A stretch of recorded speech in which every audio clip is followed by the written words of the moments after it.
দীর্ঘ ৩০ দিন আলহামদুলিল্লাহ আল্লাহ পাক আমাদেরকে রোজা রাখার তৌফিক দান করেছেন। এখন সেহরি শেষ, তারাবির নামাজও শেষ, ইতিকাফ প্রায় শেষের দিকে, বাকি আছে কয়েক ঘন্টার রোজা এবং আমাদের ইফতারি। এরপরেই রহমত, বরকত এবং ফজিলতের মাস রমাদান মাস আমাদের কাছ থেকে বিদায় নিবে। আমরা চাইলেও আর এই মাসটাকে আগামী 11 মাসের আগে পাচ্ছি না। এই যে রমজান মাসটা আসলো, রমজান মাসটা গেল, ব্যাপক আলোচনা আমরা আপনাদের সাথে শেয়ার করেছি রমাদানের আগ থেকে। যতটুকু আমাদের দায়িত্ব ছিল আমরা আপনাদেরকে আলোচনা শুনিয়েছি। এখন রমজান মাস পাওয়ার পরে কে কতটুকু বরকত ফজিলত আমরা অর্জন করতে পেরেছি সেটা ব্যক্তিগত হিসাব নিকাশের বিষয়। তো আজকে রমাদানের এই শেষ জুমাটাকে আমাদের দেশে বলা হয় জুমাতুল বিদা। জুমাতুল বিদা মানে জুমা মানে জুমা, আর বিদা মানে শেষ। মানে কি জুমা শেষ আর সামনে জুমা নাই নাকি? হ্যাঁ, জুমাতুল বিদা মানে হচ্ছে রমজানের শেষ শুক্রবারের আজকে শুক্রবার এই জুমাটা। যদিও বা এই পরিভাষাটা কোরআন হাদিসের কোথাও পাবেন না আপনি।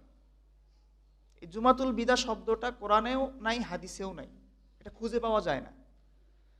যাক, তারপরও রমজানের শেষ শুক্রবার আমরা অনেকে একটু গুরুত্ব দিয়ে থাকি, অনেকে একটু আমলের প্রতি মনোযোগী হই শেষ মুহূর্তে এসে। তো রমজানের এই শেষ মুহূর্তে আমি নবীজির সে হাদিসটি আপনাদেরকে আবারও বলতে চাই। আমি একবার না, আমি শতবার বলবো, আমি হাজারবার বলবো, আমি কোটিবার বলবো। কারণ কথাটা যিনি বলেছেন তিনি সাধারণ কোনো মানুষ নন, তিনি হচ্ছেন আমার নবী মুহাম্মদ। পড়েন সাল্লাল্লাহু আলাইহি ওয়াসাল্লাম। নবীজি বলেছেন ফেরেশতা জিবরিলের সে বদদুয়ার সাথে আমিন। তিনি বলেছেন বুআদান লিমান আদরাকা রমাদানা ফালাম ইউগফার লাহু কুলতু আমিন। যে ব্যক্তি রমজান মাস পাওয়ার পরে নিজের গুনাহ মাফ করতে পারে নাই, সে ব্যক্তি ধ্বংস হয়ে যাক। নবীজি বলেছেন আমিন। আমি জানি না আমরা কতটুকু আমাদের গুনাহগুলো মাফ করতে পেরেছি, কিন্তু আমি দোয়া করি যেন আল্লাহ আমাদেরকে অন্তর ধ্বংস হওয়া থেকে বাঁচায়। সকলে বলি আমিন। আমাদের অনুভূতি আসলে ওই সাহাবায়ে কেরামের অনুভূতির মতো না।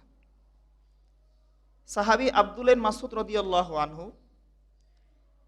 প্রতিদিন যখন সূর্য অস্ত যেত তখন তিনি আফসোস করতেন, আর তিনি বলতেন যে আমার একটা দিন শেষ হয়ে গেল, সূর্য ডুবে গেল, কিন্তু আমার আমলের উন্নতি হইল না। আল্লাহু আকবার পড়েন। তাদের অনুভূতিটা কেমন? এটা শুধু রমজান মাস না, প্রতিদিন ছিল তার এই অনুভূতিটা। তিনি সূর্য ডুবার পরেই আফসোস করতেন। তিনি কোনো সাধারণ সাহাবী? আমি আরও একদিন বলেছিলাম যে আব্দুল্লাহ ইবনে মাসউদের দুই পা অনেক চিকন ছিল, যখন বাতাস আসতো তখন পাগুলো দুলতো বাতাসে, মানে তিনি উল্টে পড়ে যাবেন এমন একটা অবস্থা। তো সাহাবায়ে কেরাম এই দৃশ্য দেখে হাসতেন। নবীজি বললেন যে আমার সাহাবারা তোমরা কেন হাসো? তারা বলল যে আব্দুল্লাহ মাসউদের দুই পা খুব চিকন, বাতাস আসলে দুলতে থাকে, মনে হয় যেন তিনি উল্টে পড়ে যাবেন।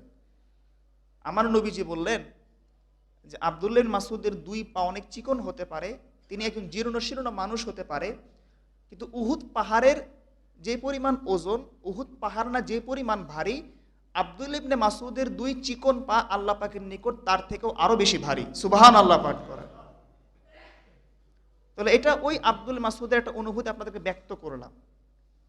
আমাদের অনুভূতিটা কোন জায়গায় আছে? রমজান তো শেষ, আর আমরা চাইলেও তো সেটা পাচ্ছি না।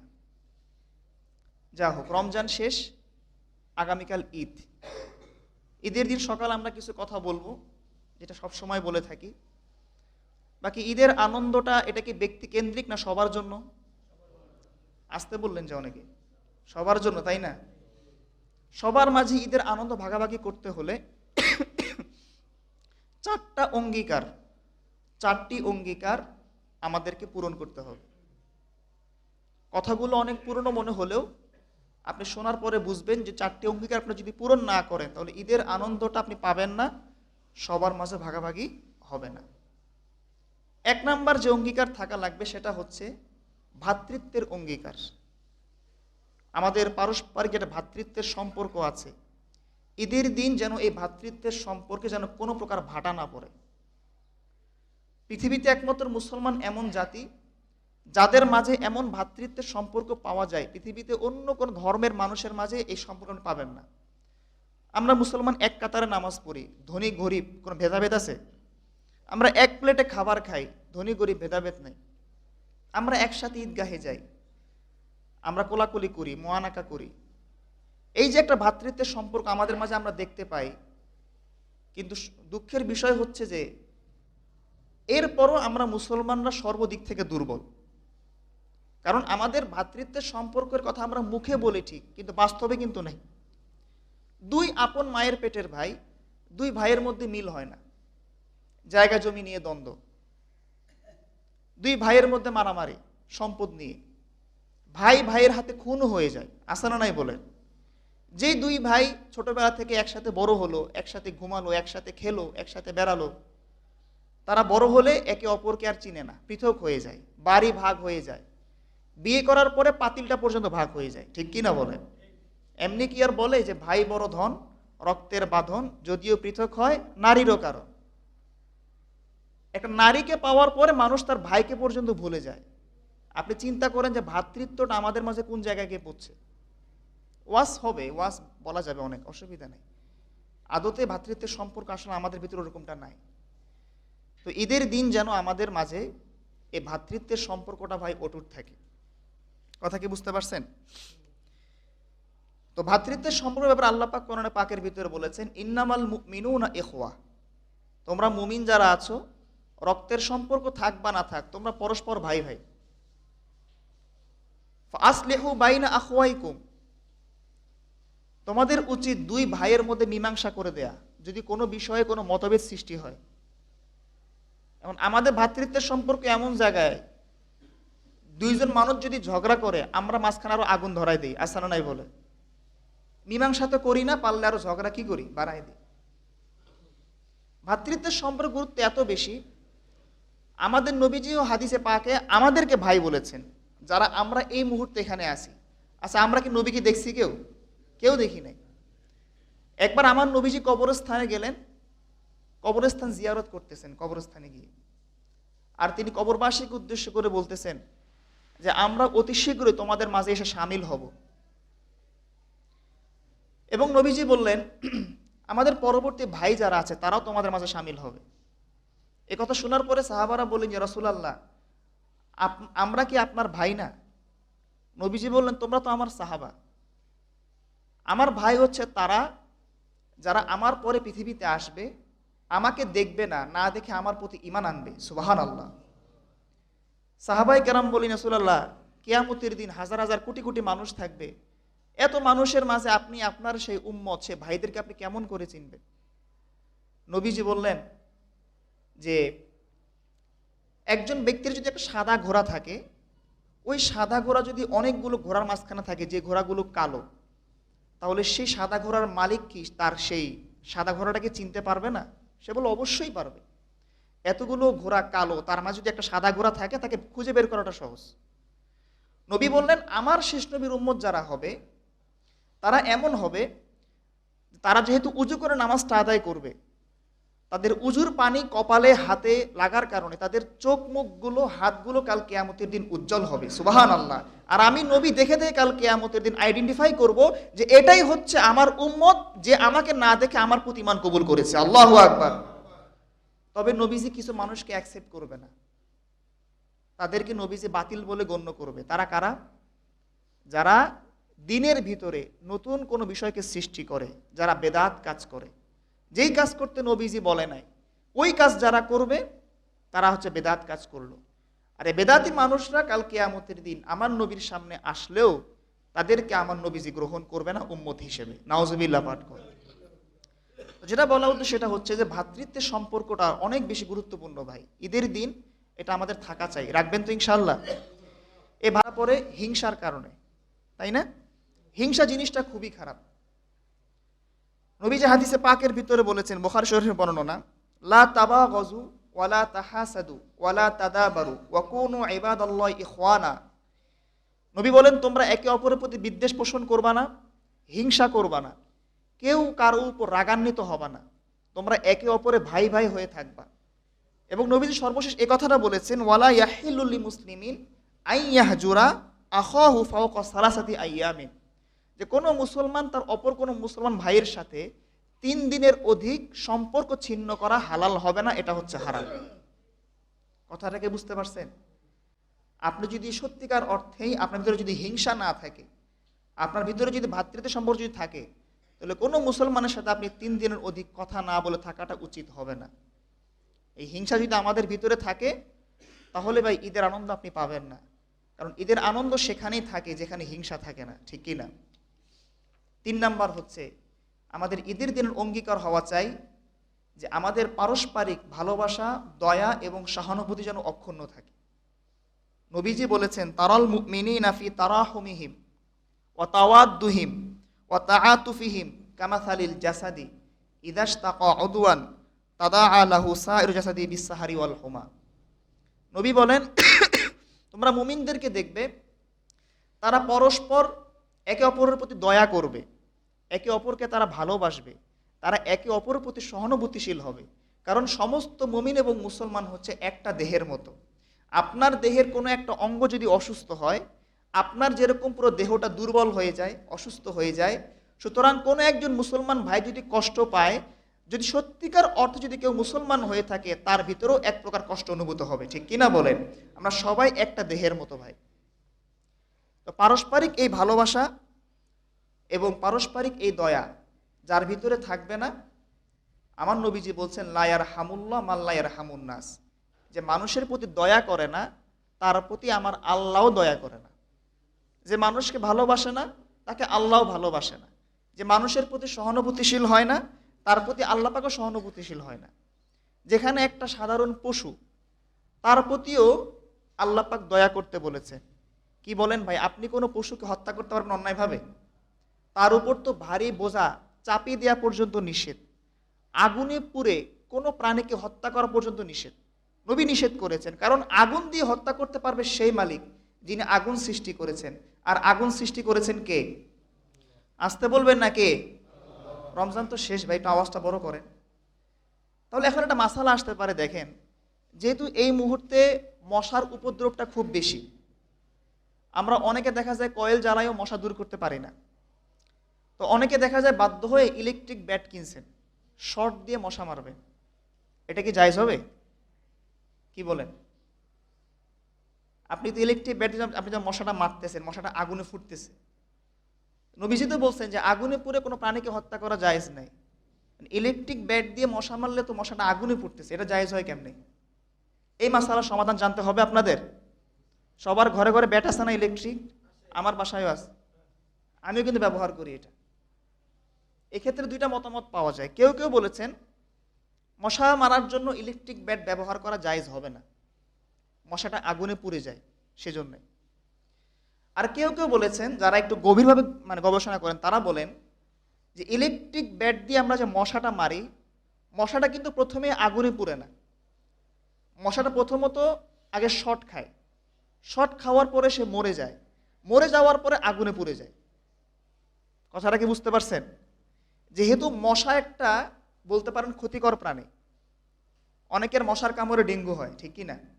তো মশার উপদ্রব যদি খুব বেশি হয়, আপনি যদি অতিষ্ঠ হয়ে যান যে কয়েল ধূপ দিয়ে মশা দূর করা যায় না, তাহলে আপনি চাইলে ইলেকট্রিক ব্যাট ব্যবহার করে মশা মারতে পারবেন, কোনো সমস্যা নাই। মাসালাটা মনে থাকবে তো ইনশাল্লাহ? তাহলে কি বলছি, মূল মাসালা মনে রাখবেন, আগে মশাটা শর্ট খায়, শর্ট খেয়ে মরে, তারপরে আগুনে পুড়ে, সরাসরি আগুনে পুড়ে না। যাই হোক, আসেন, তো পারস্পরিক ভালোবাসা যেন আমাদের ভিতরে ঈদের দিন অক্ষুণ্ণ থাকে। আমরা চাইবো যে একে অপরকে মেহমানদারি করবেন না ভাই ইনশাআল্লাহ? একে অপরকে বাসায় নিয়ে যাবেন ভাই। আপনি একটু ভালো মন্দ খাবেন, আল্লাহ আপনাকে সামর্থ্য দিয়েছেন ভাই। সবার অবস্থা তো আপনার মতো না, কি বলেন? অনেকে আছে যে ঈদের দিন ঘরে গেট লাগায় রাখে, খুলেই না, আসে না নাই বলেন? অনেকের ঘরে মেহমানই যায় না, আসে না নাই? এরা আবার কোন খ্যাতের মানুষ আল্লাহ ভালো জানে। একটু 1 কাপ চা খাওয়াবেন, সামান্য কিছু মিষ্টান্ন, এটা সুন্নত ভাই, এটা মহব্বত বাড়ে। কি বলেন ভাই? মেহমানদারি করলে আল্লাহ বরকত দেয় রিজিকে।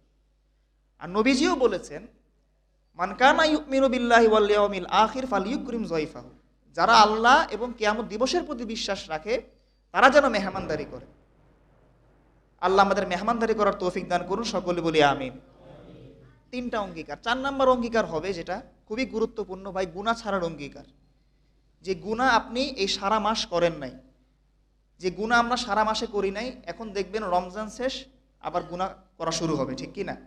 রমজান মাসে বিড়ি খাই নাই, কিন্তু রমজান শেষ এখন বিড়ি খাওয়া শুরু, আছে না নাই বলেন? এটা কি হইল? তাহলে এই একটা মাস আমরা যে প্রশিক্ষণ নিলাম, আমাদের লাভটা কি হইল?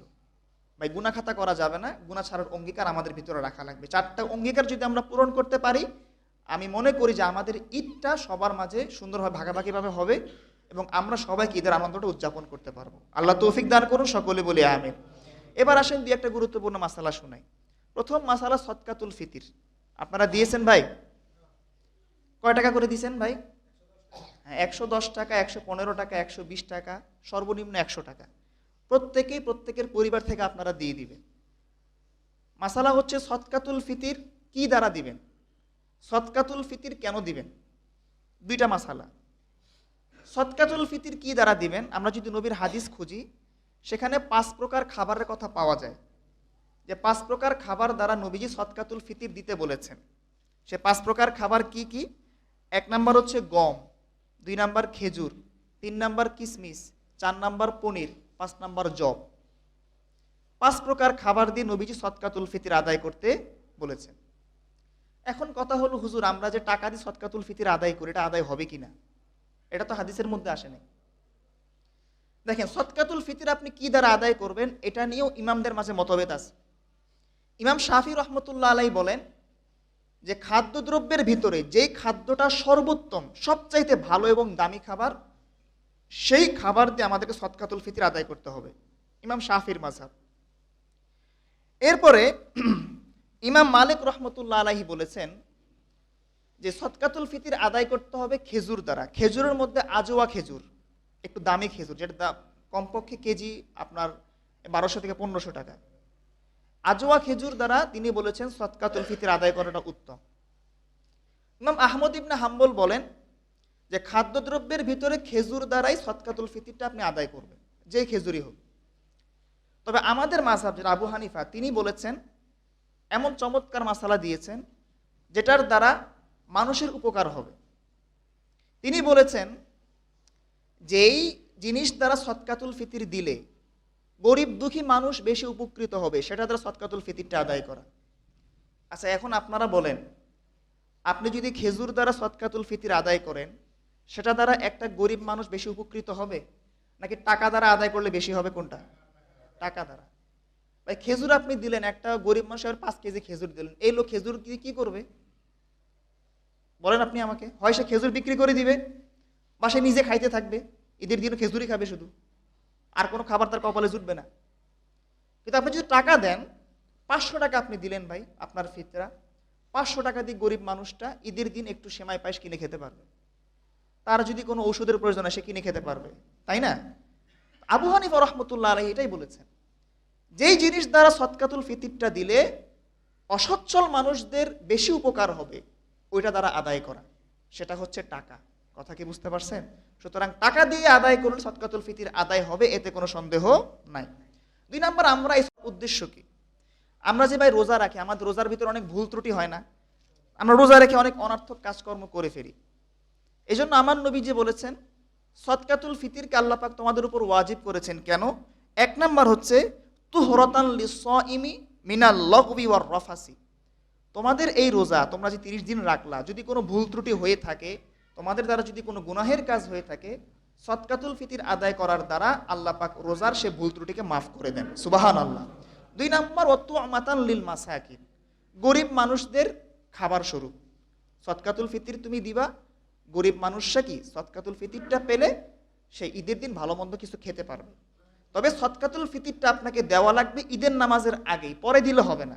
আমার নবী যে হাদিসে পাকের ভিতরে বলেছেন যে মান আদ্দাহা ক্বাবলা সলাতি ফাহিয়া যাকাতুন মাকবুলাতুন, যে ব্যক্তি সদকাতুল ফিতিরটা ঈদের নামাজের আগে আদায় করবে, তারটা সদকাতুল ফিতির হিসাবে গণ্য হবে। আর যে ব্যক্তি ঈদের নামাজের পরে দিবে, তারটা সাধারণ সদকা হিসাবে গণ্য হবে। কথা কি বুঝতে পারছেন? যাই হোক, আর 2 একটা মাসালা বলবো আপনাদেরকে ঈদ কেন্দ্রিক। হ্যাঁ, ঈদের দিন আমরা বাচ্চাদেরকে সালামি দেই না, এটা জায়েজ হবে? জায়েজ না, উত্তম রূপে জায়েজ। সুবহানাল্লাহ পাঠ করে। কি বলেন ভাই? বাচ্চাদেরকে আপনি স্নেহ করে ঈদের দিন কিছু সালামি দিবেন, 100 টাকা, 200 টাকা, 50 টাকা, তারা আপনাকে দেখে শিখবে, তাই কি না? আবার সবাইকে বাসায় ভিড় করে না বাচ্চারা মুরব্বীদের বাসায়, ঠিক কি না? যার পাশে যে আছে বাচ্চাদেরকে ঈদের দিন সালামি দিবে। বাচ্চারা এগুলোর দ্বারা শিখে, তাদের মনটা বড় হয়, ঠিক কি না? এরপরে দেখেন আরেকটা গুরুত্বপূর্ণ মাসালা, অনেকে সালামি নিতে যায়, সালামি নিতে গিয়ে পা ধরে ধরে সালাম করে, আসে না নাই? অনেক মুরব্বী আবার মাইন্ড করে যে পা ধরে সালাম করে নাই কেন।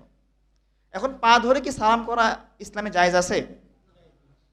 হাদিস শুনেন তারপরে বুঝতে পারবেন। প্রথমে আল্লাহ পাক বলছেন কোরআনে পাকের আয়াত আপনাকে শোনাই। আল্লাহ বলছেন ওয়া ইজা হুইয়িতুম বিতাহিয়াতিন ফাহাইয়ু বিআহসানা মিনহা আও রুদ্দুহা। তোমাদেরকে যদি কেউ সম্মান করে, অভিবাদন জানায়, তাহলে সে তোমাকে যেই ভাষায় সম্মান জানাবে, অভিবাদন জানাবে, তুমি তাকে এর চাইতেও আরো উত্তম তরিকায় সম্মান জানাবা। তাহলে আপনাকে যদি কেউ পা ধরে সালাম করে, আপনার তো উচিত তার পা ধরে আর অন্য কিছু করা, ঠিক কি না? উত্তম তরিকায় করতে হইব না? আল্লাহ তো বলছেন। উদাহরণস্বরূপ দেখেন, ইতিহাস থেকে বলে, হাদিসেও আসছে, আল্লাহ পাক যখন সৃষ্টি করছেন আদম আলাইহিস সালামকে, তো আল্লাহ বলেন যে আদম তুমি যারা ফেরেশতা তুমি এদেরকে সালাম প্রদান করো। আদম আলাইহিস সালাম তিনি গিয়ে বললেন আসসালামু আলাইকুম। ফেরেশতারা সালাম শুনে বললেন ওয়ালাইকুমুস সালাম ওয়া রাহমাতুল্লাহি, সুবহানাল্লাহ। তারা ওয়া রাহমাতুল্লাহ বৃদ্ধি করেছেন। আল্লাহ যে বলছেন তোমাকে যদি কেউ সালাম দেয়, অভিবাদন জানায়, তুমি তাকে উত্তম তরিকায় সালাম দিবা। আদম আলাইহিস সালাম বলেছেন আসসালামু আলাইকুম, ফেরেশতারা বলেছেন কি ওয়ালাইকুমুস সালাম ওয়া রাহমাতুল্লাহ। এরপরে আসেন যেটা পা ধরার বিষয়টা। ভাই পা ধরলে, যদিও পা ধরা, পায়ে চুমু খাওয়ার দুই একটা হাদিস পাওয়া যায়, যে আব্বাস রাদিয়াল্লাহু আনহুকে হযরত আলী তিনি চুমু খেয়েছেন তার হাতে এবং পায়ে। কিন্তু এরপরও ওলামায়ে কেরাম নিষেধ করেন, কারণ পা ধরে চুমু খেতে গেলে মাথা ঝুঁকে যায়, ঠিক কি না? আর মাথা একমাত্র আল্লাহ ছাড়া কারো সামনে ঝুঁকা যাবে না। নবীর একটা হাদিসের ভিতরে আসছে যে নবীজিকে এক ব্যক্তি প্রশ্ন করছেন, রাসূলুল্লাহ আমি কি কাউকে সালাম করতে গিয়ে আমি কি তার সামনে ঝুঁকে যাব? নবীজি বলছেন যে না। আচ্ছা আমি কি তার হাতে পায়ে চুমু খাবো? নবীজি বলছেন যে না। আচ্ছা আমি কি তার সাথে মুসাফাহা করব? তিনি বললেন যে হ্যাঁ, তুমি তার সাথে মুসাফাহা করবা। সুবহানাল্লাহ পাঠ করে। কারণ মুসাফাহা করতে গেলে, হাতের সঙ্গে হাত মিলাতে গেলে মাথা ঝুঁকাতে হয় না। কথাটা কি বুঝতে পারছেন? এই দুই একটা মাসালা আপনাদেরকে বললাম। আরো কয়েকটা প্রশ্ন আছে। মুসাফা আপনি কয় হাতে করবেন? দুই হাতে নাকি এক হাতে? এরপরে ঈদের দিন ঈদ মোবারক বলবেন নাকি অন্য কোনো শব্দ আপনি বলবেন? এগুলো আমরা যদি সময় থাকে আমরা আগামীকাল সকালে কিছু কথা বলবো।